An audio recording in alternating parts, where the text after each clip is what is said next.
Hey guys, welcome back to Violent Custom. So today I'm sharing with you a pop culture shock Ken statue that was transformed into the Violent Ken version. Now, this Violent Ken is a little bit different from the past Violent Ken I've done a few years back, so it's kind of cool to come back and rework on these for people and try different things.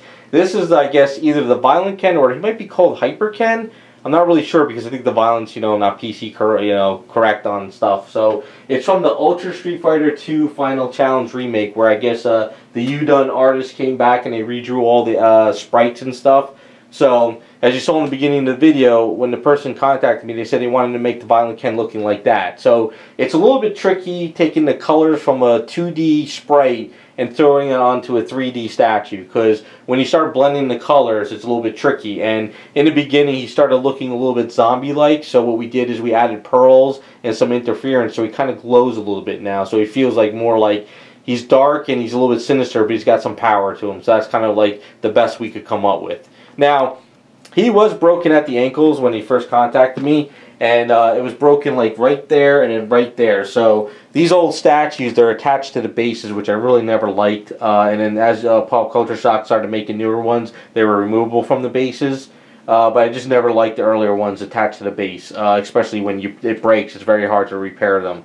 So what I had to do was I had to dig out the keyed feet underneath there, and then I had to attach the feet back to the ankles, resculpt the stuff, and then I added new stuff. So you can see at the bottom of the base, what I did is this is a pegged foot here, and then over here I created a key underneath this foot with a magnet, and then I made an extra hole there. So this piece now goes in there, and this foot is magnetized and locked into place.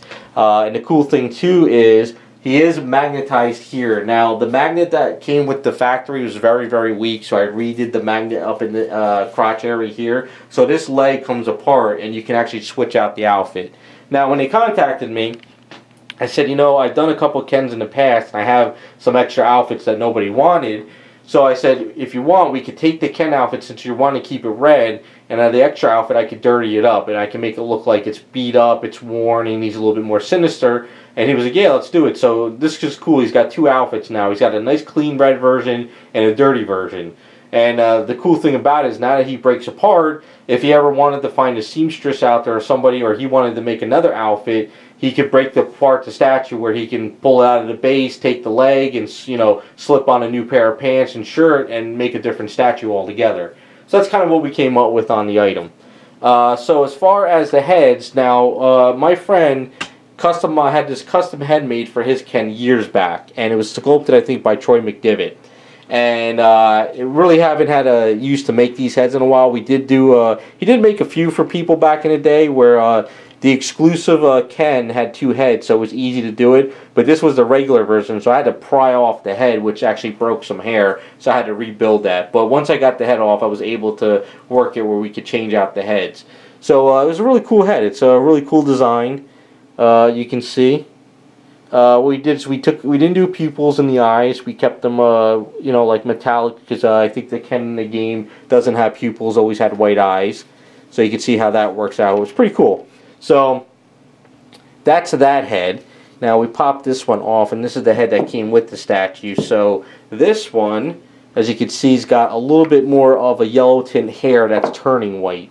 That's because in the game, when you look at the picture in the beginning of the video, he does have like a yellowish tint. So what we did is one hair was pure white and one's got that yellow tint, kind of like he's kind of like really powering up and it's really turning white, I guess you could say. So that's where that came to be.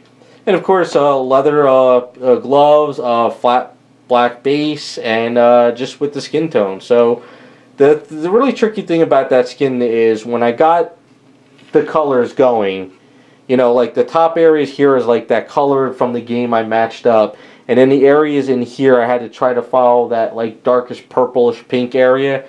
And like I said in the beginning, it turned zombie looking in the beginning, but when I added these pearls and interference colors into it, it started feeling a little bit more violent, a little bit more powering up. So the camera might not be picking it up too much, but you could probably see it. It's got kind of like a glow to him.